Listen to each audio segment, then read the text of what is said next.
In a small, dusty village surrounded by endless golden fields lived a quiet boy named Adam.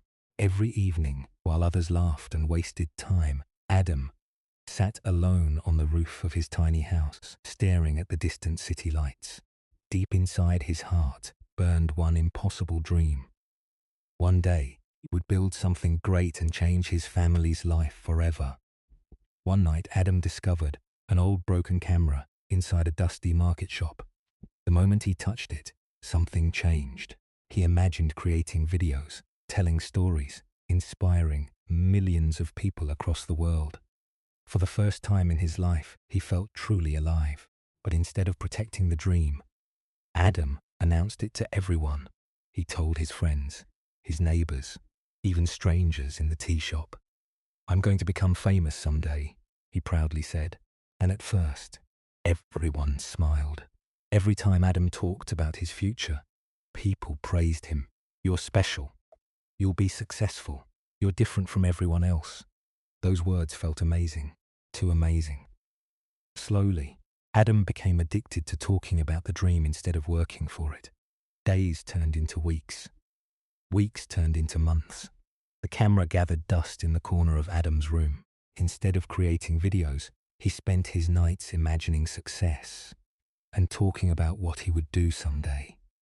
But nothing ever happened. Then came the worst part. The same people who once encouraged him started laughing. "So where's your success now? What happened to your big dream?" Still talking, every word hit Adam like a knife. One cold evening, Adam met an old carpenter working silently under a dim lantern. The old man listened carefully to Adam's story, then smiled gently. And he said something Adam would never forget. "Trees make the most noise when they fall, not when they grow." That night, Adam finally understood.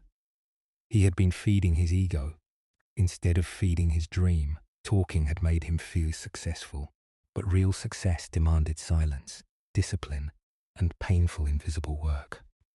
From that day forward, Adam stopped announcing his plans. He disappeared from the tea shops, stopped seeking attention, stopped explaining himself. While everyone slept, Adam worked, night after night, failure after failure, silently. Months later, something incredible happened. Adam's videos slowly began reaching people across the world. Messages started pouring in. "Your story inspired me. You changed my life. Thank you for not giving up." The boy who once talked too much had finally become the man who let his work speak. Not every dream needs an audience in the beginning. Some dreams need silence. Some goals need protection. And sometimes the less people know about your plans, the stronger your future becomes. Because seeds grow underground first, and the strongest success is the one built quietly.